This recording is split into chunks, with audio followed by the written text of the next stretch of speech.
Mga kababayan, tatlong maiinit na balita ang sasambulat sa inyo ngayon. Una, totoo nga ba ang kumakalat na balitang lumalala di umano ang kondisyon ni Sec. Boyang Remula? Marami ang nag-aalala at nanawagang ipagdasal ang kalihim matapos kumalat ang mga usap-usapan tungkol sa kanyang kalusugan.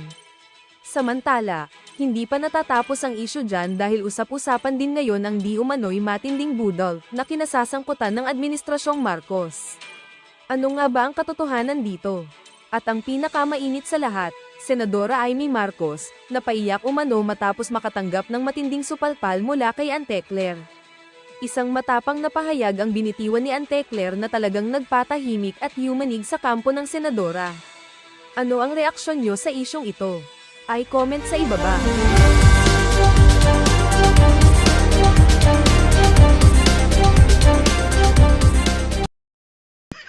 Hindi, kasama yan eh. Spokesperson din kasi yung kakalantari niya, di ba?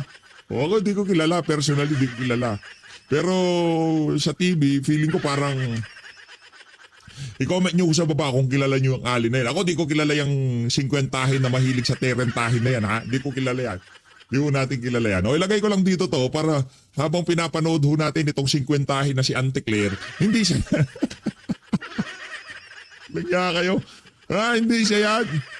Magalit sa atin yan, baka sabihin niya sinisiraan natin siya. Hindi si Auntie Claire pinapatungkulan ko. Blind item nga eh. 49 pa lang yan. Di pa 30 yan si Ante. 49 pa lang siya ha. Wala pa siya. Hindi siya yan. Hindi. Di ba Ante ikaw? Hindi ikaw yon. Hindi. Disenteng babae yang si Ante. Hindi niya gagawin yan. Ito. Ante Claire tayo. Kay Marcos. Kay Bangag muna tayo. Ito na ho. Meron na naman siyang panibagong kabalbalan na ibabahagi sa buong sambayanan. Ito, si Marcos Jr. Good. Good morning. Magandang umaga sa inyong lahat. Dito naman tayo sa, malapit na tayo sa Cabanatuan. Dito naman tayo sa Nueva Ecija ngayon para buksan itong 4 na kilometro na section na nagbubuo ng east-west na daan mula Tarlac hanggang dito sa Cabanatuan. At ito ay kasama ulit doon sa ating instruction na buksan lahat na maaring buksan na ng mga Buksan na daw yung lahat na maaaring buksan. Brad, buksan mo yung mga maleta. Yung mga di umanong maleta ang idiniliber sa Ilocos Norte, yun ang buksan nyo. Di ba? Huwag nyo sabihin sa akin na libel yan, yan. Di umano, sabi ni Saldico, diniliberan kayo ng maleta sa Ilocos Norte. Yun ang buksan nyo. Hindi yung kung ano-ano yung binibida nyo sa amin. Hindi kakanayan, Brad. Bihira. Ano, 4 na kilometro, mag-aabala ka na pupunta. Ano kasi raulo? Nagliliparan ng presyo ng mga produktong petrolyo, pupunta ka sa 4 na kilometro para pasinayaan mo. Brad, kaya na ng alter ego mo yan. Kaya na ni Vince Dizon yan. Ang vice president mo na si Vince Dizon, kaya niya na yan.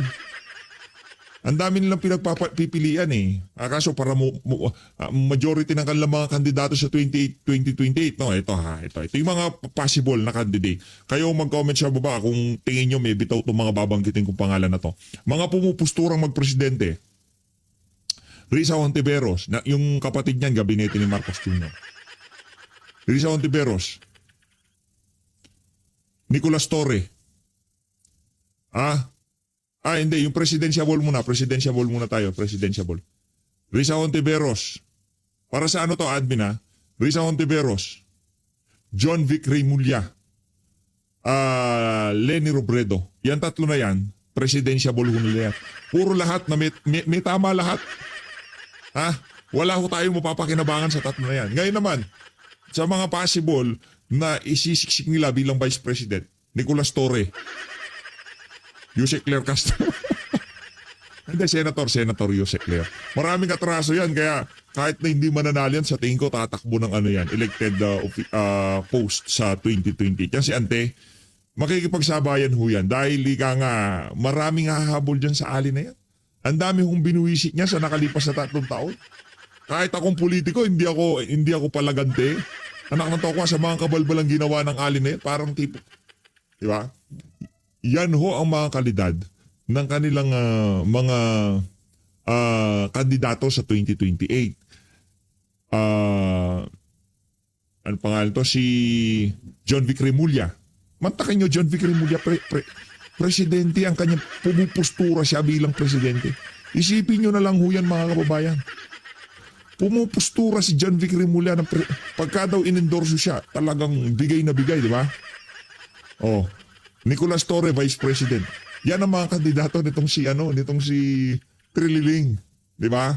Kaya ngayon pa lang ho mga kababayan, etong mga ganitong galawan ni Marcos Jr. na 4 na kilometrong daan, pag-aaksayahan niya ng oras, napakahalagang oras, nabayad siya ng sambayanan ng napakaraming pera, di ba? Napakatinding impluensya, yung kanyang oras, sasayangin niya doon sa 4 na kilometrong daan. Di natin sinasabi dito na hindi maganda yan. Ang pangit ng ginawa nila na yan, hindi ho yun ang punto. Ang punto dito, hindi na trabaho yan ni Marcos Jr. Si Tatay Digong, ano sasabihin niya dyan? Kung nabuksan, di daanan. 4 na kilometro lang, kailangan pa pupunta ako dyan. Ano na ho yan, kumbaga desperate move para meron silang mapakita na, meron kaming flagship project. 4 kilometers road, connecting road. 4 anak ng towa. Saltik-saltik na naman. Road para maging mas mabilis ang daloy ng traffic. At malaking bagay ito dahil ang dating ang biyahe na tumatagal dati ng 1 oras kalahati, 1 hour 15, 1 hour 30 minutes, ay magiging 20 minutes na lang. Hindi, i-exage mo. Gawin mo 3 hours, yung 4 kilometer, 3 hours. Pupunta siya sa isang baryo, paiikot-ikutin muna bago makalabas. Di ba? 10 ikot muna siya sa isang baryo. Pambira talaga itong si Marcos Jr. 4 kilometers, iikot ka. 2 oras. I-exage mo pa ng konti para medyo dramatic at ma-justify yung pagpunta mo dyan. Ito na lang. At malaking bagay ito. Dahil unang-una, alam naman natin ngayon, ang inaalala natin, ang konsumo ng krudo, ng gasolina, ay sa pagbawas na pagtagal sa bawas ng tagal ng biyahe. Yan ka na naman. Yan ka na naman. Pag kasi, bangag. Pag kasi meron ka lakad, huwag kasi singhot. Nagkakabuhol-buhol yung mga yung mga litanya mo sa utak mo eh. Hindi ka makapagsalita ng diretso pagka alam mong meron kang public engagement, ha? Meron kang ambush interview. Kunyari ambush interview. Siguraduhin mo, hindi ka nakapulburon. Para yung daloy ng yung pagsasalita mo, tuloy-tuloy, hindi yung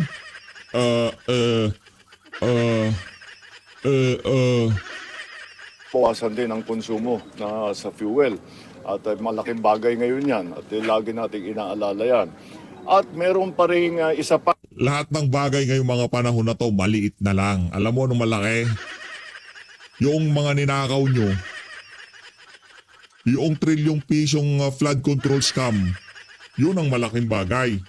Pero yung na yan, yung 3 oras na yan, kahit sabihin gawin ko pang 4 na oras yan, tanungin ko yung mga dumadaan dyan, willing ho ba kayo na umikot-ikot sa loob ng 2 oras, basta wag lang tayo manakawan ng gobyerno. 100% sasagot sa akin ng mga dadaan dyan sa buwisit na 4 kilometers na yan. Ang isasagot nila, willing pa sa all right. Na magpaikot-ikot sila, walang collecting road, basta walang nanakaw na 1 trillion sa kaban ng sambayanan. By the way, lang nga ka Marcos Jr., may atraso ka pa sa amin. Nasaan na yung pinagbentahan doon sa tune-tuneladang gintong binenta yung 2 ni Recto? Saan na napunta yun? Huwag mo sabihin sa akin flood control mo yun, anak ng tokwa. Ang dami yung pananagutan sa sambayan ng Pilipino at ulit-ulitin namin to hanggang dun sa punto na bababa ka na sa pwesto. Hindi ka makakalimutan na sambayan ng Pilipino sa mga kabalbalang ginawa mo sa amin. Hindi ka, sinasabi ko sa iyo Marcos Jr., tapos na termino mo, ikaw pa binibira namin dito. Sa dami ng kabalbalang ginawa mo, sa dami ng nakawan na nangyari sa administrasyon mo, hindi ibig sabihin tapos ka na sa Malacanang, tapos na pag-uusap natin. At hindi lang ako yan. At hindi lang si PH Update yan. naniniwala ho tayo, ha? Majority sa mga vlogger, pinaghahandaan na nila ang pagbaba mo. Pinaghahandaan na nila kung paano ka namin aaraw-arawin pag wala ka na sa Malacanang buwisit ka. Nangyakakala mo ha, ako talaga, araw-arawin kita rito ka at wala ka na sa Malacanang. Yung mag-init yung ating mga kababayan, pagka nakita ka sa daan ng ating mga kababayan, talagang binibigyan kanila ng daliri. Langya ka. Pang malaking advantage itong ginawa nating pagbukas nito at pagbilis ng pagdaan ng traffic. Alam nyo naman, ang Nueva Ecija ay yan ang rice granary ng Pilipinas ngayon. Wow. At Yung mga farmer dyan sa Nueva Ecija, ayaw nyo bang murahin yung Marcos Jr. na yan? Noong hong pumasok sa Malacanang yan, siya ho ang DA secretary. Para sa mga magsasaka ha, kulang-kulang isang taon ho siya ng DA secretary bago pumasok yung parang mongoloid na DA secretary natin na ngayon. Ay yung parang yung mukhang mataba kasi, mataba. Ay sorry ha, sa mga may kapangsanan ho, alam ko namang ano yan, yung Down syndrome no.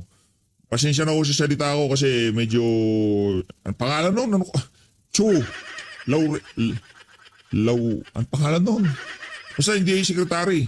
Ang point natin, para sa mga magsasaka natin, yang mama na yan, pagpasok niya sa gobyerno, kaagad niyang hinawakan, anak ng tokwa, agriculture. Ni isang beses sa buhay niya, di man siya nagbungkal tapos mag-agriculture siya. Pares lang naman silang dalawa nitong si Kiko Pangilinan. Si Kiko Pangilinan, peche lang naman ni Sharon ng dinidiligan niya, farmer na daw ho siya. Ano nang tokwa? Peche lang ni Sharon ang dinidiligan po. Farmer ka na? Lang yan. Kasi si Sharon, meron tanim na pechay sa kanyang garden. At araw-araw, si Kiko, dinidiligan niya yun. Diba? Tapos ito, nagbida-bida pagpasok ng administrasyon niya, DA secretary siya. Nagkahendot-hendot ang department. Kasi matagal niya na kung gustong hawakan yun. Hindi ko alam kung meron siyang gustong ipunto. Kasi yun ang linalabi niya nung panahon ni Tatay Digong, hindi binigay sa kanya. Hindi ko alam kung anong gusto niyang patunayan. Kinuha niya DA secretary. Anong ginawa niya? Binitawan niya rin. Sinto-sinto eh. ito ay makakatulong bawasan ang transport cost. At sa ganun, sa pagbawas ng transport cost ay mananatili ang presyo ng bigas. Dahil dito nakita naman bagong tanim ang ating mga palay.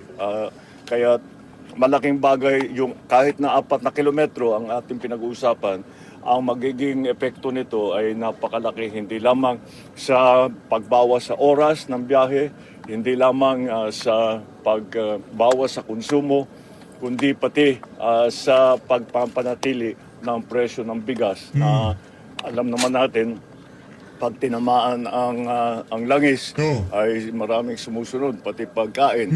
Kaya't yan ang inaabangan natin at inaalala natin at binabantayan natin ng mabuti. Ang dadaan dito ay mga siguro 11,500 na tao na vehicle. 11,500. Ano na to ako, highway dadaan tao. Sira. Ano na to? Laks ang tawa mo, Braps. Ha? Highway, dadaan tao. Sasakyan dadaan dyan, Brad. Sinasabi, advice kasi, makinig ka sa mga advice sa'yo. Bago ka magsalita, huwag ka magpupulburon. Para hindi nagkakanda-buhol-buhol yung utak mo. Langya ka. 11,400 vehicles ang dadaan dito kada bawat araw. Kaya't malaking Very bagay nice. itong binubuksan natin. Kaya patuloy natin ginagawa ito para maging mas madali ang pagbiyahe ng tao at maging mabuksan na natin dahil kung pupunahin ninyo ang mga highway natin, ang takbo north-south. Ito ang isang, pag nabuo ito, pag nakaabot na tayo hanggang sa east coast ng Luzon, ay ito na yung pinakauna na east-west. Nakasimangot na naman si Vince Dizon. Sabi siguro ni Vince Dizon, anak ng toka, wala, sablay to. Hindi talaga ako magiging presidente. Brad, hindi ka talaga magiging presidente. Sinasabi ko dito, Kevin Dizon, hindi ka magiging presidente. O hindi ka magiging vice president. Yung plano yung dalawa nitong si Leni Robredo na magtatambalang kayo. Nakananto ka, mag-isip-isip ka, Brads. Para dito, Kevins, wala naman sa matinong kaisipan yung mga kasama mo na yan. Alam naman namin, Vince, isimangot mo yung mukha mo kung tinakot ka ng administrasyon na to. Tinakot ka ba nila doon sa issue ng BGDA? Isimangot mo lang mukha mo, Brad. Naiintindihan namin yan. Pero hindi pa rin dahilan yan para magpakaaso ka at magpakasunod-sunuran sa kawalangyaan ng administrasyon na lo. Na daan na highway. At again, mabubuksan lahat ng mga iba't ibang area, mapapagaang ang pagbiyahe, mababawasan ang konsumo ng gasolina, ng krudo, at pananatiliin natin ang presyo ng ating pagkain.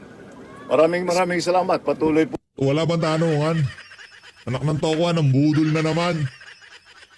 Kinuha mo mga mikropono pagkatatanungin ka na.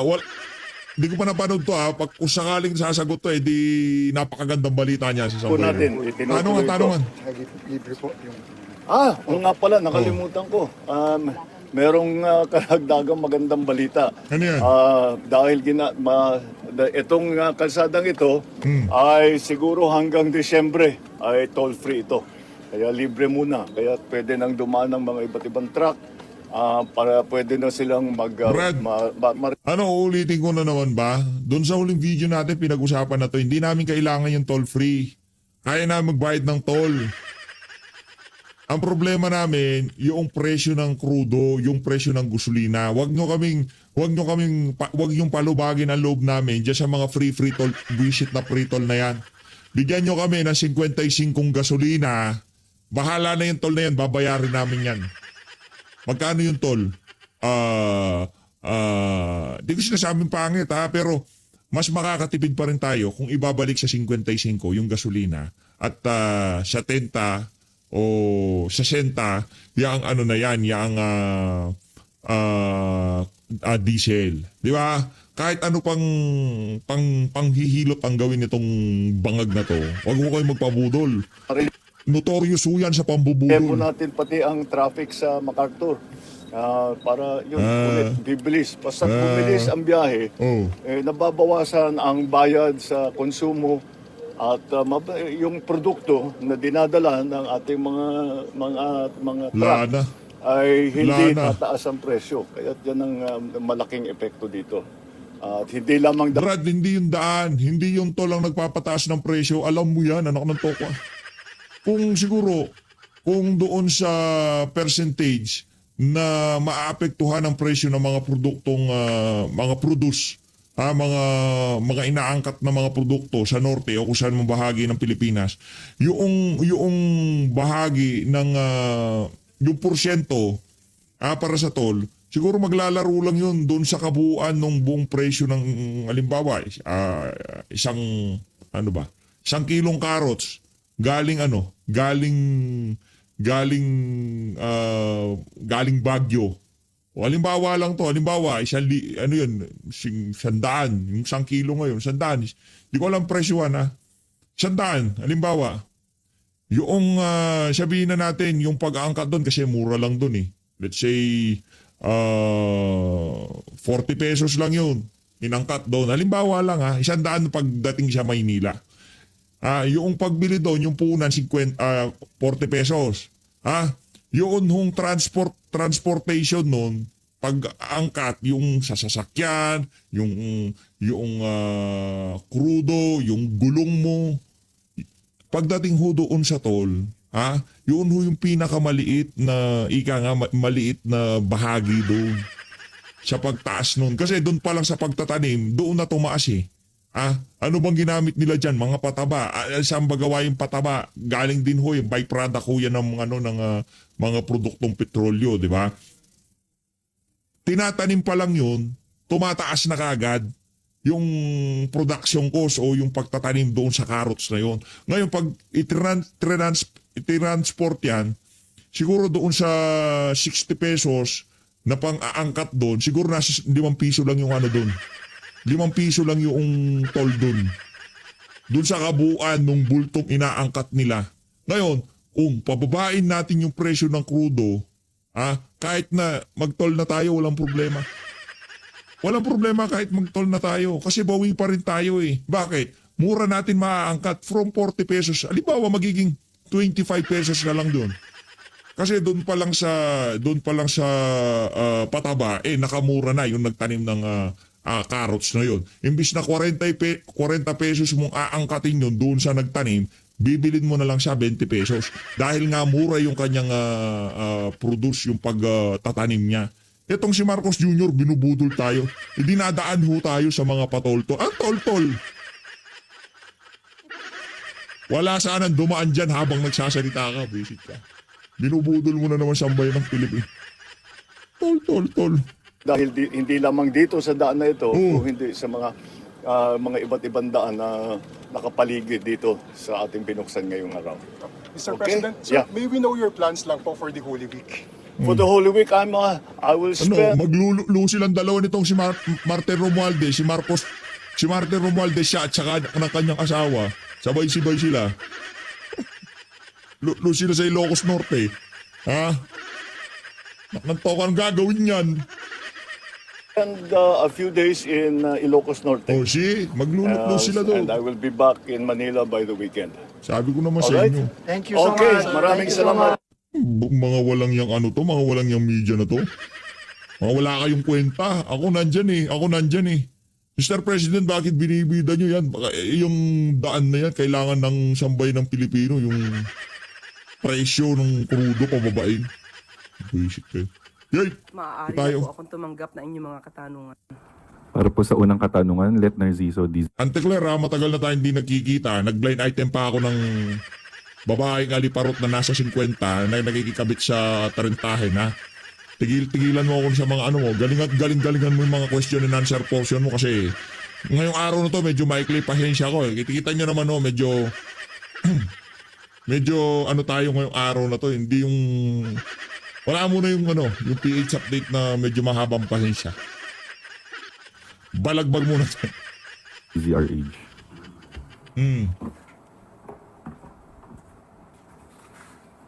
Ano ba yan? Morning, Yusek. Ma'am, sinabi po ni Pangulong Marcos kanina na sa Ilocos Norte siya mag-Holy Week. Pwede po bang humingi ng karagdagang detalye? May nabanggit ba siya kung anong mga activity niya doon? Anong gagawin niya? Or Maglulok magbabakasyon nga. lang siya? Diba? Sa Pangulo po, hindi po uso ang salitang pagbabakasyon. Teka. So sabi nga po niya, Ito talagang babae na to manluloko to eh. Mamaya, balikan natin siya yan. po ay mag-spend ng Langya kanyang ka. Holy Week sa Ilocos Norte Langya ka. kasama ang kanyang pamilya. Walang pagbabakasyon dahil patuloy po ang ating Pangulo sa pagmomonitor at pagbibigay ng utos sa mga kailangan na gawin ng ating mga ahensya sa gobyerno. Kailan po sila pupunta? Hindi po na ibigay sa atin kung anong oras at anong araw, pero binanggit po niya na doon po ang pagbibigay ng oras doon po sa Ilocos Norte. Teka lang ha. Sunod po yung tanong, Samuel Medinilla, Mrs. Mirror. Langya ka, Antecler, binubudol mo na naman kami ha. Good morning. Walang iya mo, Senator ah. Sherwin Gatchalian called on the Executive Department to conduct high-level Yan ang problema. Hindi nagbabakasyon pero nagbubudel fight sila, palakpakan mga kababayan. Diba, sabihin mo kay Antecler, hindi ko lang bago to, luma to. Kung luma to, walang problema. Pero payat si Marcos Jr. dito, sa tingin ko, bago to ha. Hindi ko, galing to sa MP, galing to kay Sir E.B. Ugalbot, ayan Pangulong Marcos, nasa Ilocos Norte, man sa Semana Santa, tutok pa rin umano sa sitwasyon ng bansa. Palakpakan.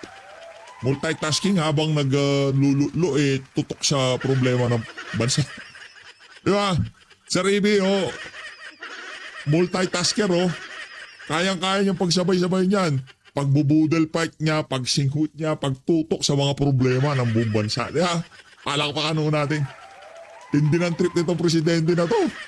Yan. discussions with Iran to ensure safe passage of Philippine-bound vessels through Strait of Hormuz. Does the President Balik consider natin yung may kabit.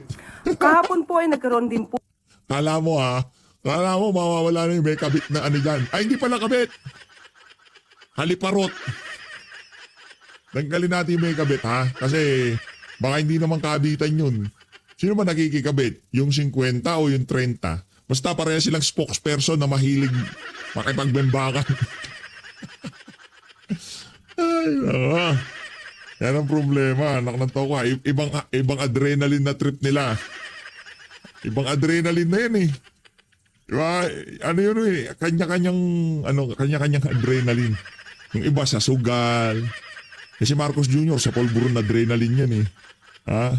Yung iba naman sa sa mga pagmumotor, pagbabike, di ba? Ito, ang adrenaline nito sa kamo. Lang yan. Diba? 50 ka tapos kakabit. Makikikalantari ka sa terantay.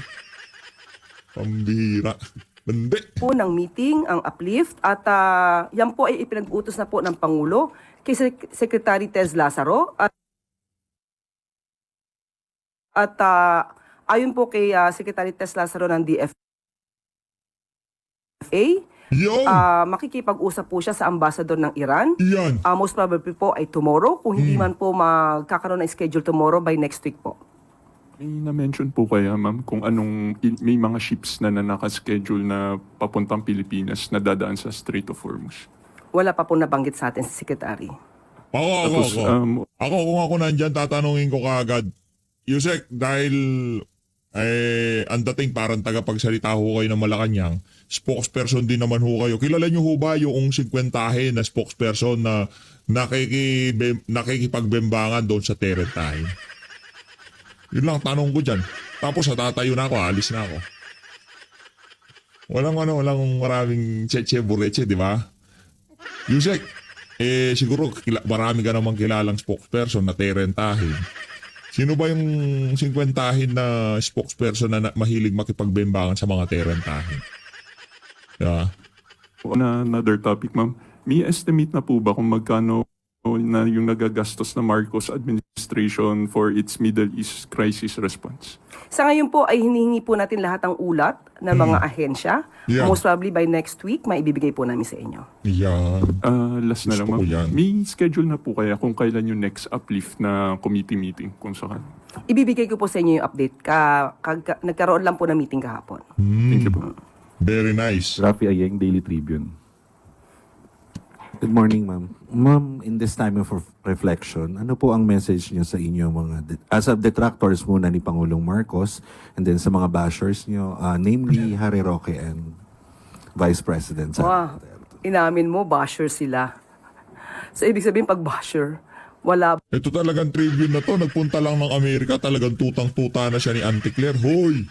Kalbo! Hindi forever yan si Antik dyan. Maraming tao ko, markado sa akin yan. Yung mga coops na magtanong dyan sa Malacanang Press Cartel, markada rin ho sa atin yan. Yung mga kaibigan ni Auntie Claire dyan, walang nga kayo ha. habang maibibigay na matinong kasagutan o matinong opinion. Sa atin lang, sa ngayon, sa panahon ngayon, ay iwasan po natin sana ang pamumulitika. Kung wala po sila masasabing maganda at kundi paninira lamang, tumigil muna sila or tumigil na sila permanently. At makipagtulungan na lamang po sa administrasyon para sa ika-aangat ng ating bansa at ika-aangat din po ng bawat Pilipino. Ang basher po ngayon, sinasabi natin, pang sariling interes. Para po magiba, masira ang gobyerno. Hindi po yan na napapanahon sa mga kasalukuyan nangyayari sa ating bansa. Follow up lang, ma'am. Ipagdadasal mo ba sila? Si Calvo Lahat talaga. po. Si Calvo talaga. Si Calvo talaga, mga tanong out of this world. Parang bumbunan niya. Ako alam mo, Brad, hirap kasi yung mga nagbabanal-banalan eh. Tayo kasi di tayo ganun. Di tayo nagbabanal-banalan. Di ba? Hirap yung ganyan, yung tipong pagka Semana Santa, doon ka lang nagdarasal. Ang hirap ng ganyan. Anak ng tawa, kung tipo magsisimana Santa, di ba kayo magsisidasalan? Kailangan, wala naman hong masama. Di ba? Kung Semana Santa, siyasatin mo sarili mo, alalahanin mo yung mga dahilan kung bakit natin ginugunita yung mga araw na to. Di ba? Yun eh. Pero para yung paggunita sa araw na kung saan ipinakita ng Panginoong Diyos ang talagang napakatinding pagmamahal sa siyang sinukob. ikakabit natin sa politika, napaka-ano naman huwata nun. Ika nga hindi ko lang alam ha, pero ako hindi ko trip yung ganon. Stick tayo sa politika, Brad, balagbagan tayo dito.